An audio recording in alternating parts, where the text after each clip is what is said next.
Hello, my beloved! Good morning! So today, another color ng ating Valentine's card na personalized or DIY ang gagawin natin.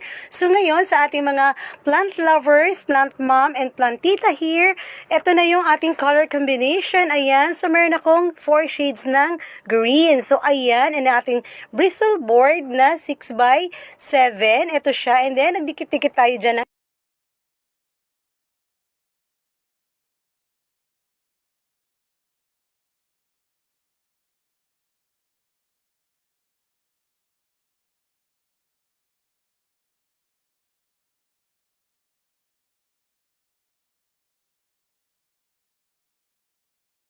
Hello, my love! Good morning! So today, color yellow ang ginawa nating Valentine's card dahil may nag-request sa akin na yellow naman daw ang gawin ko. Ayan, kasi favorite color niya yan. So ito, yung dati nating ginawang flower na Eva foam. Ayan, ginamit na natin siya. And then meron tayong washi tape na gold. Tapos nag-cut out tayo ng Eva foam din na heart.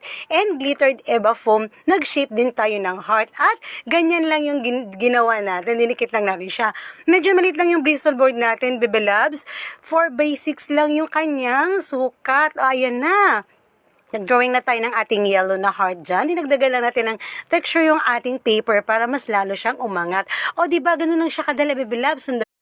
Hello, baby love! Good morning! So today, color blue ang ating color theme ngayong araw na to dahil may nag-request sa atin na color blue naman daw ang gagawin natin. So gumamit ako ng specialty paper and then meron tayong gunting na craft scissor or pinking scissor. Ayan. And then may mga washi tape tayo dito. Dinisign natin yung ating paper tapos yung ating glittered na Eva foam. Ayan, nag-shape lang tayo ng heart, baby loves. Tapos didikit na natin siya at lalagyan natin yung ating mga blue na cartolina. O diba, ganun lang siya kadali at ganun kasimple. Tapos ang cute-cute na ng magagawa mo. Pwede mo siyang ibigay sa yung tatay, sa yung papa. Hello, beloved! Good morning! So today, ayan, may bago tayong color sa ating Valentine's card na DIY. So para yan sa aking friend na si Miss Thinis Umpa.